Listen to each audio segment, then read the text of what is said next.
Assalamualaikum warahmatullahi wabarakatuh. Good afternoon, ladies and gentlemen. Terima kasih. Hari ini saya akan memulai tutoring dengan menggunakan daring. Materi hari ini sebenarnya adalah TOEFL. Namun sebelumnya saya akan memperkenalkan diri. Saya Andi Rahman. Kemudian saya memiliki gelar akademik di bidang bahasa Inggris dari D3, S1 dan S2. Secara knowledge, secara praktek, saya juga sejak usia 20 tahun sudah mengikuti program pertukaran pemuda antar negara 9697. Kemudian 2008-2009 juga saya menjadi project supervisor, dan terakhir 2017 saya menjadi delegasi. Dan itu tiga komponen itu semuanya ada di negara Amerika Utara, yakni Kanada. Perkenalkan juga, selain itu juga saya menjadi pembicara di beberapa forum internasional, di antaranya adalah Asia Pacific Forum di bidang ekonomi, khususnya di bidang sports. Kali ini saya khusus ingin membicarakan tentang apa itu TOEFL. TOEFL Test of English for Foreign Language.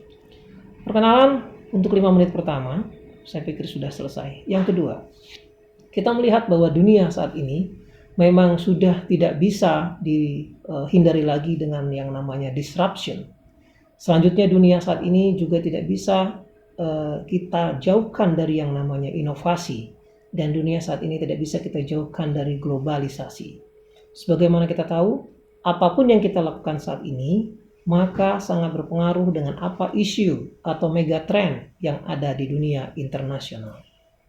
Dan salah satunya adalah inovasi.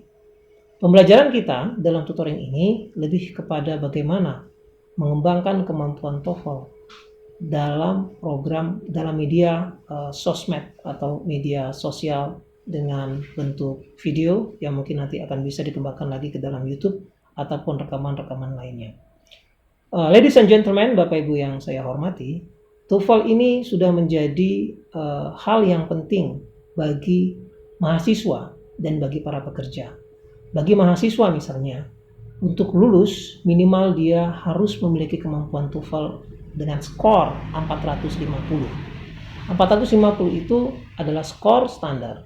Dan kalau kita ingin mengetahui skor yang tertinggi itu 670. Jadi setiap perguruan tinggi, swasta ataupun negeri, mahasiswanya itu harus memiliki kemampuan TOEFL tertentu.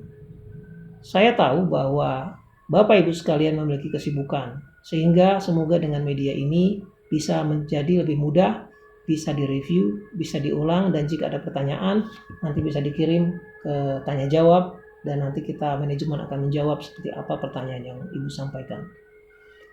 Ladies and gentlemen, Bapak Ibu sekalian yang saya hormati, TOEFL ini sebuah alat yang untuk mengukur kemampuan bahasa Inggris kita yang dikeluarkan oleh pemerintah Amerika Serikat.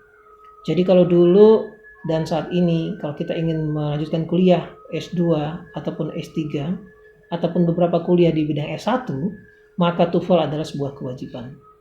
Komponen dalam TOEFL yang kita pelajari khusus saat ini yaitu paper based TOEFL. Paper itu artinya kertas. Jadi kita menggunakan tes dengan menggunakan kertas.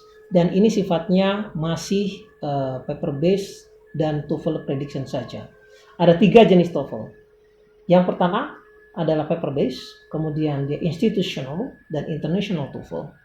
Dalam TOEFL prediction paper based ini kita akan mengetahui seberapa besar pengaruh dan kemampuan kita dalam mengerjakan soal-soal, di antaranya listening.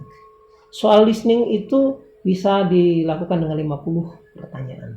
Soal listening terdiri dari beberapa aspek-aspek.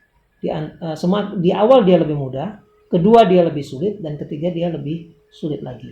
Yang ketiga adalah structure and written expression. Jumlahnya ada 40 pertanyaan. Dan pertanyaan pertama adalah disuruh menjawab pertanyaan-pertanyaan dengan jawaban yang benar.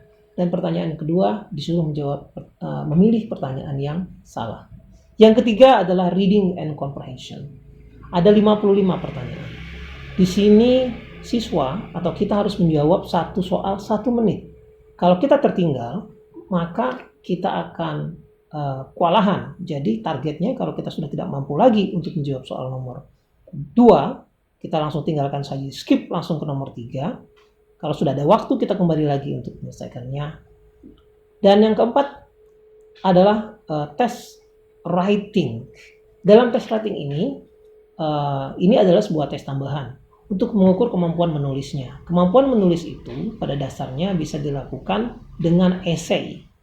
Jadi dia bisa menulis paling tidak 5 alinea. Essay itu terdiri dari 1 introduction, kemudian body paragraf 3, dan paragraf terakhir adalah kesimpulan ataupun conclusion. Nah, strategi-strategi apa yang harus kita lakukan dalam mendapatkan nilai skor TOEFL yang kita inginkan? Ada 2 sebenarnya, kalau saya secara pribadi. Yang pertama, kita tahu bahwa kita bisa melakukan dengan banyak membaca, dengan banyak menghafal. Itu adalah strategi knowledge management kita. Kita bisa menghafal kosakata, kita bisa menghafal vocabulary, dan kita bisa menghafal rumus-rumus dalam grammar dan structure. Kita bisa menghafal langkah-langkah strategi apa, poin-poin dari setiap komponen TOEFL ini. Dan itu semua sudah ada. Itu bisa caranya bisa dengan cara menghafal. Yang kedua adalah setelah menghafal, itu adalah tekniknya dan bagaimana mengelola pengetahuan atau knowledge management. Yang kedua adalah kompetensi. Kompetensi itu artinya how to solve the problem. Jadi kalau Bapak Ibu sekalian sudah memiliki pengetahuan, itu tidak ada artinya jika dia tidak dipraktekkan. Termasuk kompetensi dalam speakingnya. Kita harus praktek speaking, bicara dengan native speaker. You can talk to your friend, you can talk to your families, you can talk to the audience in internet and etc. Jadi praktek itulah yang bisa memecahkan permasalahan. Praktek-praktek juga bisa dilakukan dengan membaca buku-buku teks bahasa Inggris yang mungkin banyak sekali sekarang tersedia, baik offline ataupun online. Itu kita bisa dapatkan. Sehingga dengan praktek membaca keras atau kita sebut sebagai reading aloud, kita bisa tahu seberapa besar kemampuan spelling kita, grammar kita, tone dan intone, dan kita bisa mengembangkan sendiri. Kemudian juga praktek dalam listening. Listening ini prakteknya tidak hanya kita berlatih dari buku TOEFL yang kita bisa dengarkan baik di dalam audio, di dalam media sosial ataupun kita buku-buku paket. Tapi kita juga harus praktek listening, mendengar misalnya lagu-lagu yang berbahasa Inggris, atau mendengar berita dalam bahasa Inggris, atau mendengar conversation secara live. Ini sangat penting. Jadi 2 komponen ini harus dilakukan. Tidak ada gunanya kalau Bapak Ibu pemirsa sekalian punya banyak buku dan hanya dibaca saja. Baca itu hanya sekedar knowledge. Dia tidak akan membuat kita berhasil memecahkan permasalahan.